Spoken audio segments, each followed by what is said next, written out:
Hello everyone, Strategic Sage here with some more AI War 2, continuing to focus on the Zenith Onslaught expansion.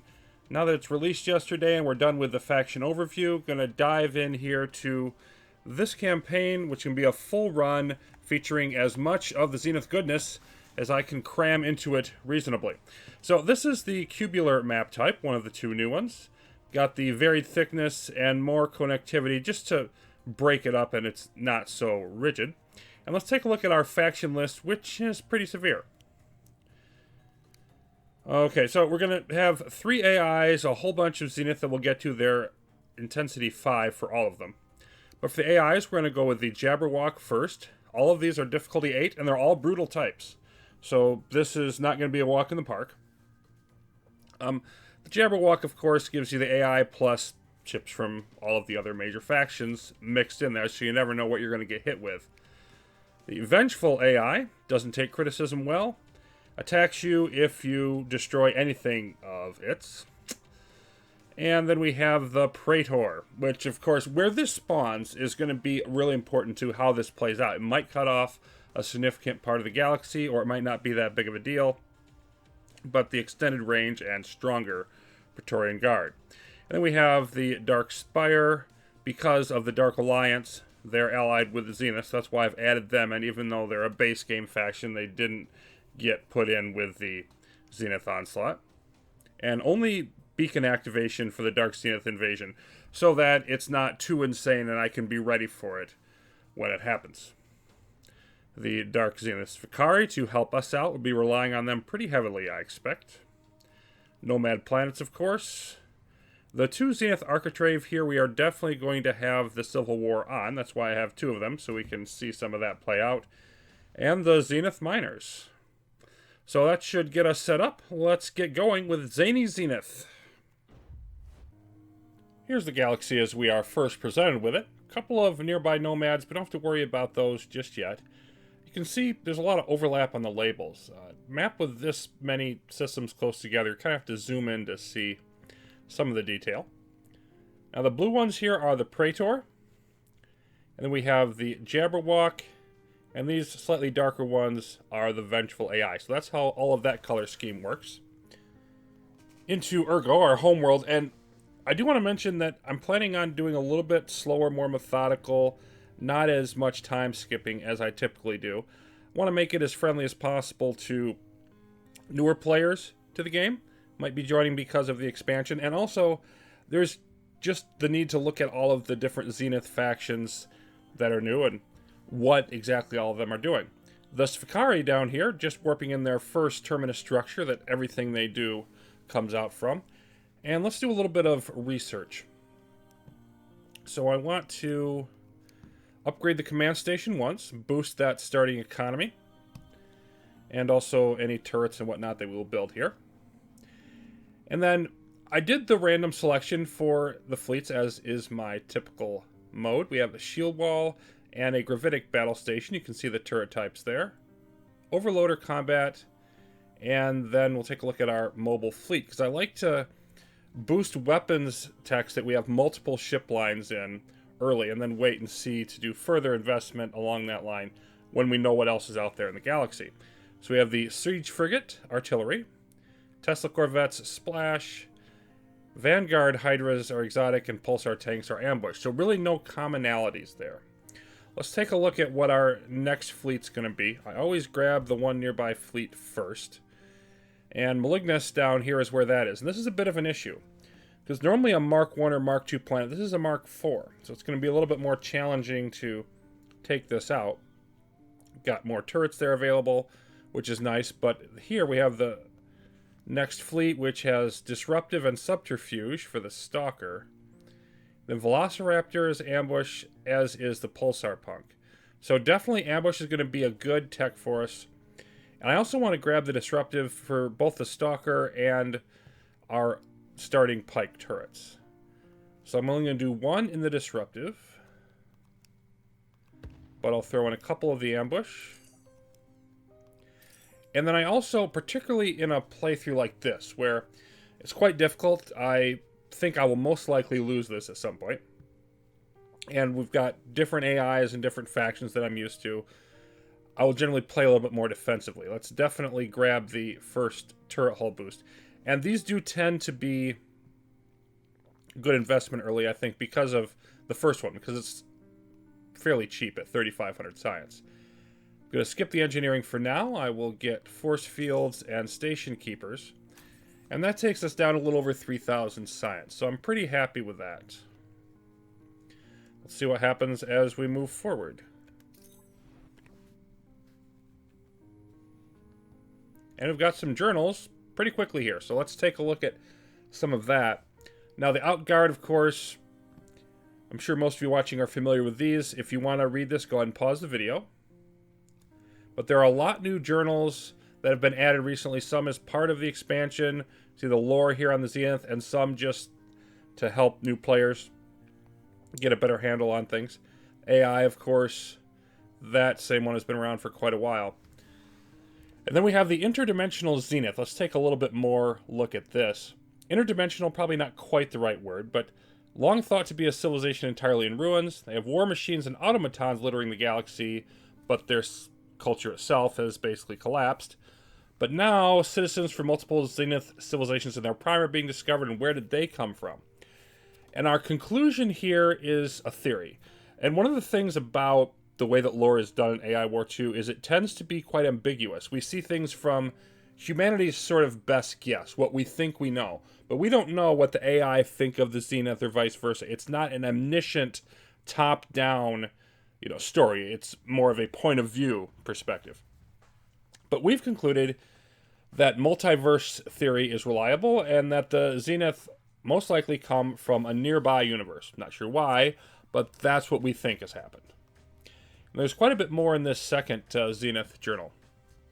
They're a truly ancient race, undisputed masters of our galaxy a few million years ago, and hundreds of thousands of years ago they crumbled and left the galaxy littered with all of their broken toys. By which we mean Zenith Devourer Golem, Zenith Dyson Sphere Golem, the Zenith Trader, some of the other golems, etc. And it describes these as being basically an android, corollary. The golems, etc., are to Zenith what androids would be to us. Now, they do also describe them as being basically cybernetic. They include both mechanical and organic parts, but they're pre-programmed. They are not sentient and gradually, having that level of intelligence and self-awareness.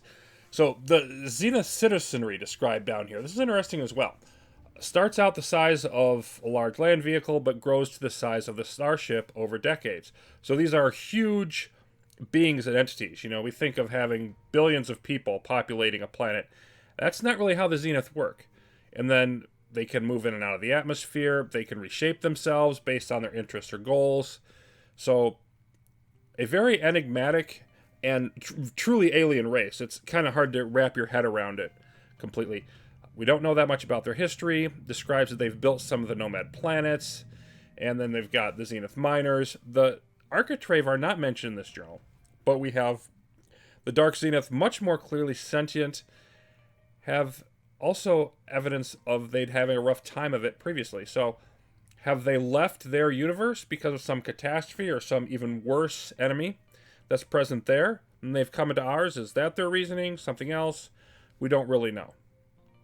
Now, outside of those journals, it's also been mentioned that the Zenith and humanity rarely can coexist. That is, throughout the massive grand multiverse, typically what will happen is the Zenith will wipe out humanity before we have a chance to develop, or if the Zenith collapses in a particular universe, like has happened in ours, humanity has a chance to ascend and develop and become a spacefaring race.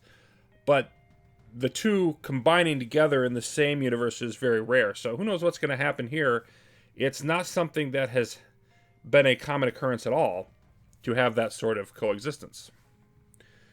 Now, if we look here at our terminus here, this is gradually picking up various materials, the Octeron, and then it spends a bunch of it to send out this metal harvester. And this is going to go around and gather resources from our metal harvesters, but doesn't reduce our income. It's just sort of piggybacking and grabbing its own. So we have new journal about the Dark Zenith Fikari specifically.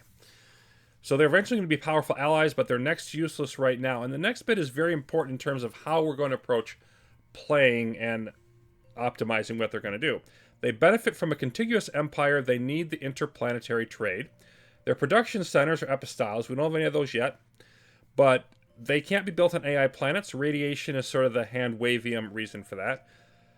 But they do build their harvesting termini on any planet that doesn't have too much resistance to allow them to infiltrate. So, based on that and the other factions that are in the game, we're going to want to go with a pretty high AI progress approach, get a fairly high number of planets, and especially at the beginning, we're going on a good cluster for the Svikari to build up all of their production facilities in, maybe clear out a few planets around that from the AI to allow their termini to expand there, expand those resources, bring them back to that production cluster. So that's the way in which we're going to try to nurture the Svikari and have them grow early on and become a powerful ally for us. Meanwhile, we're going to build up all of our ships, and we're going to want to head down to Malignus. And I don't normally do this, but I'm going to bring along the battle stations. Just because of it not being a pushover planet like you would normally see the first one be. And let's see how we're doing here.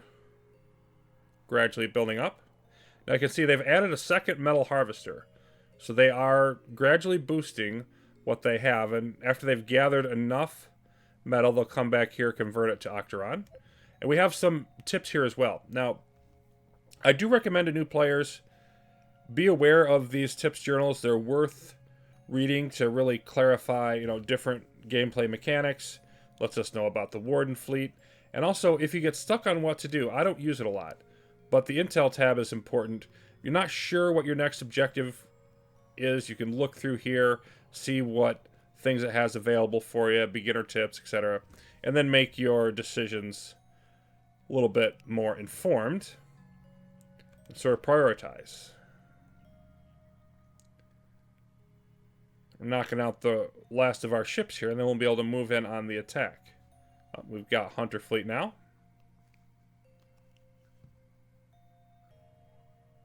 Okay, that should be close enough. So we're just going to move in. We're not going to spread out throughout the system and just go after whatever, as I normally would. Gonna hop in there, bring our support fleet along as well. And let's go after all of this over here. Meanwhile, I'm going to do some beachheading. Beachheading simply meaning to build turrets on an enemy planet to help you fight them off. And this is something that the advanced players, really the best players of the game do a bunch of. I don't do it very much at all. But it can really help you to clear out planets quickly before they have a chance to build up and oppose you. It can also help you with any Warden fleet response, etc. I'm going to grab the Interceptors. Them and the Bastille are our most advanced high-tech turret types at the moment. Just going to build a bunch of these Interceptors in here. And they're going to help us fend off what is right now a larger force than we currently possess.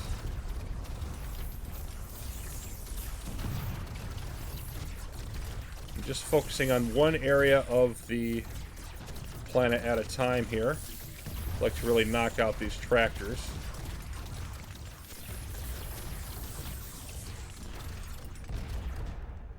Okay, let's go after this guard post. Now we can see we're getting some of our shots firing off of those Interceptors. So they're going to make their presence felt. And let's knock out these parasites. Yeah, they're zombifying some of my ships, and I don't like it. I don't like it at all. Okay, now let's go in here in some of these tractors.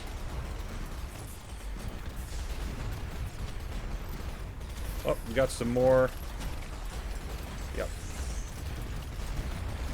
They're starting to learn more about the Dark Zenith economy, so let's take a look at that. Notice with all of our Interceptors up, we definitely outnumber them. We still have a lot of work to do. Okay, and letting us know about guard units and TSS. But the Dark Zenith economy. Now, there were some questions about this, at least one, when we did the Zenith overview. I didn't really have a chance to get into that a lot in those videos, but they have a sort of hierarchy of resources at different tiers. They use the metal to produce Octeron, and they'll use Octeron to be manipulated, as it says, into Thaummite, Chelonium, and Alkahest. And the third tier is Izomite and Skrith. So 3 tiers of resources. Use those to build all the things that they need with the epistyles, wide variety of ships that they can produce. Then they have what they call an exotic infusion of these resources to make the ships that they build even stronger. So really the Dark Zenith economy, whether it's the Svikari allies or the hostile Dark Zenith later on, is critical because they're going to be able to not just build their baseline ships, but more and more advanced versions of them. So Thaummite will boost them to be more durable, Alkahest to be cloaked in faster. See the advanced research types, Izomite and Skrith, they're going to give them additional weapons for different purposes. So there can be some considerable enhancements that can happen there. Meanwhile, plink away with all of our turrets, while our fleet, which would be having a lot harder time it without the turret support, is going to pound away here. They do have some turrets here, solar flare turrets, which have paralysis. And there was a plasma one, but we've already knocked that out. Let's go after the... I always like to take out the tractors first, typically. And there we go, knocking these out. So, good job, interceptor turrets. You can now go away now, but you have done very well.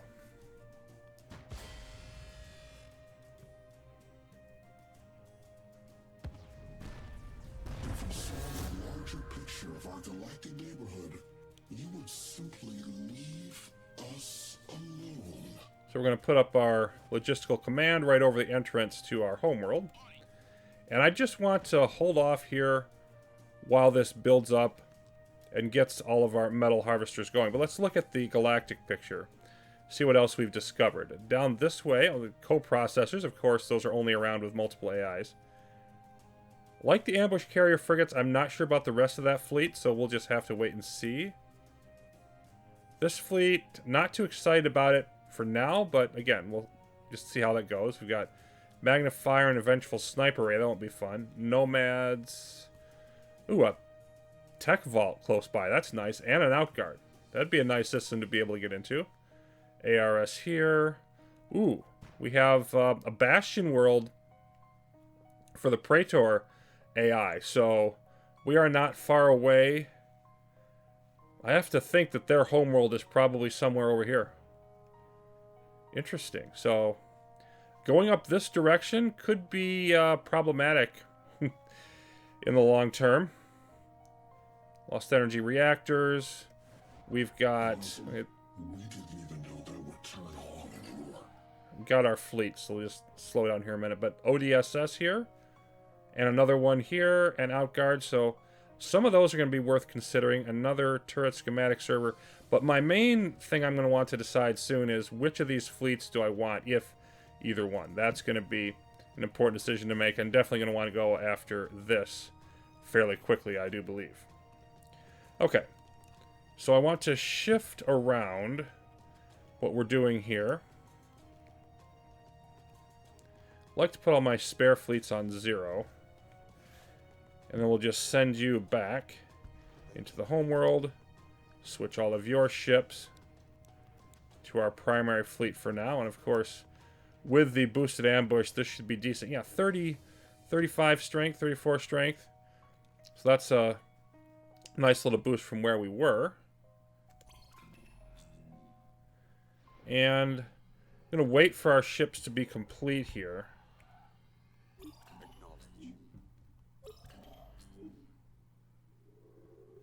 Because our metal is still going down. And now we're headed back in the right direction.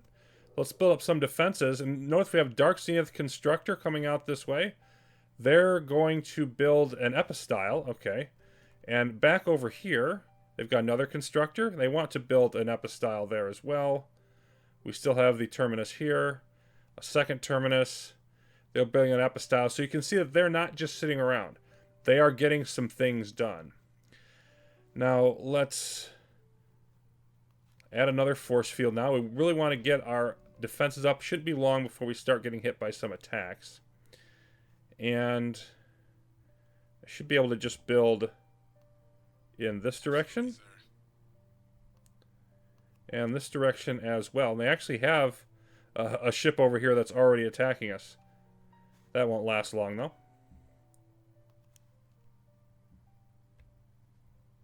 We won't rest until it's done. Throw up a couple tachyons there. A couple here. Make sure we can detect everything. And the tractors, I have a bad habit of building them too far forward. So I want to sort of back that off a little bit.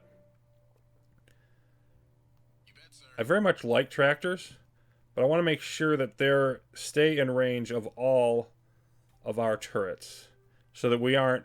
Otherwise, we'll happen to just start tractoring ships just outside the range of your turrets. And that doesn't help anybody. They just are able to shoot the tractors. And then on to Malignus. Let's get our pikes set up here as well. And this is kind of a weird, way to try to defend here. I'm probably going to want to move this command station eventually, but we'll just use what we have available at the moment. And I'm going to angle this more directly at Dinsdale here. Okay. Throw up a couple force fields. I always like to have at least two so one has a chance to repair while the other one's getting hit. Makes them last quite a bit longer than one. And I think, yeah, let's just far enough to We'll find a way. do that. Put a couple this way. A couple more out this way. And we've got gravity generators on this planet as well.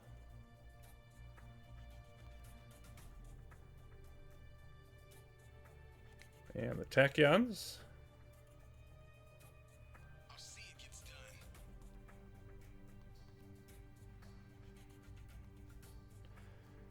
And paralysis mines. Now, there's sort of a division between various players and where you should put the paralysis mines. Should put them just in front or just behind the tractors. I like just in front.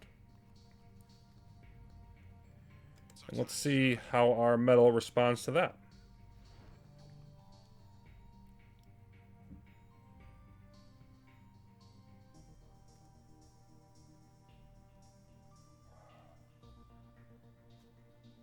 Of course, we can't...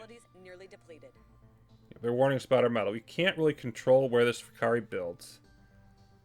So, they'll just help us as they can. But most of what they build is going to be offensive in nature rather than defensive. Although their epistyles do have weapons, so they do have some ways of helping with that. Metal reserves exhausted.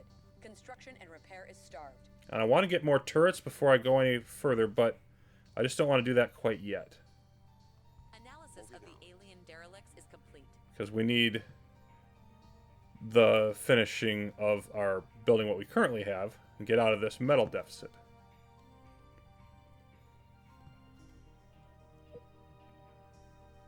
And there comes our first wave. Regularly scheduled structural integrity test.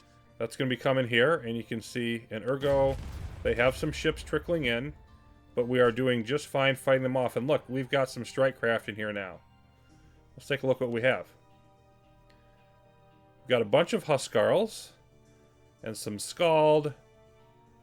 And so there's not a lot. They've got 7 metal harvesters in here. They got the transports moving things around. They've got constructors. They are definitely beginning to ramp up bit by bit. Okay, let's do some hacking. So what turrets do we want? Well, they're all Mark II. So none of them are in text that we've really gone into yet. And we could go... Boy, we could go in a number of directions. I think I'm probably going to end up teching into artillery. I could be wrong. I'm not really sure. Like, I like the longer range ones. On the other hand, I really like the subverter turrets too. I'm going to go with subverters. I'm not sure what the right choice is here, but that's what I'm going to pick. Hacking initiated. And we'll probably end up getting more later on. But for right now, that's what I want to have. Report success.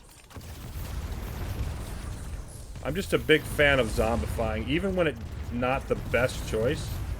I just enjoy doing it, and I'm not sure that it isn't the best choice here. It might very well be. Okay, so that was pretty quick, and let's get our subverters up as well. And they have a little bit longer range than do our pikes, so we can just sort of throw them behind.